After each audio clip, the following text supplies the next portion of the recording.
So forecasting is an important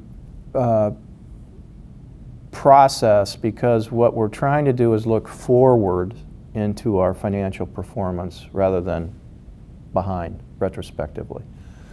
Budgets are really meant to be sort of a retrospective analysis. I mean, by the time you're 10 months into your budget, the environment's changed, everything's changed. The accuracy of your predictions are lousy. Whereas forecasting is a process, and we did it when I was here as a quarterly update. So every quarter we would load in the key drivers, not 7,000 lines on an Excel spreadsheet, okay? The key drivers. So if we think about what are the key drivers for the business financially in a hospital, number of surgeries per day, nursing hours per patient day, lab tests per FTE. I mean, these are the key drivers to financial performance, examples of key drivers for financial performance. So when you load those into a forecast, now you're actually able to see how you're going to do next quarter. Oh, we lost 3 surgeons, or we gained 3 surgeons, or we opened up a new orthopedic surgery program. This is what the impact's going to be, number of surgeries per day. I mean, in the old, because we're still there in the fee-for-service environment, those are the kind of the driving performance metrics. And forecasting creates the rigor for you to figure out what are those key things that really drive the financial performance of the organization.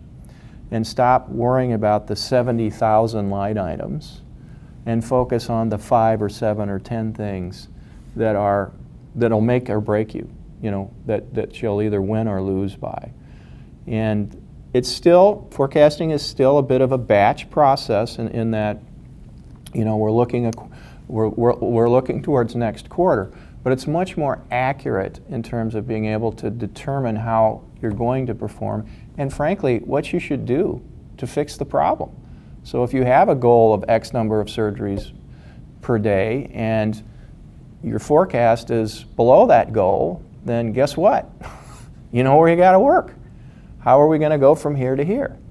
Versus a budget which is totally retrospective, totally arbitrary, especially as you get out a few months, and it creates the government mindset, which is, hey, I got 26 FTEs, so I can go hire 26 FTEs.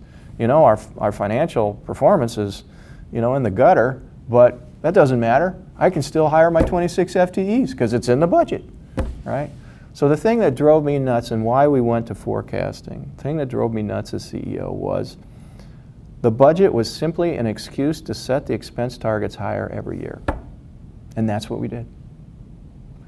A forecasting system gets away from all that game playing, and it says, here's how we're performing, here's how we think we're going to perform, whether it's nursing hours per patient day, number of surgeries, number of lab tests, number of outpatient visits, whatever that driver metric is, and says, here's our goal, here's our performance, this is what we expect in the next quarter.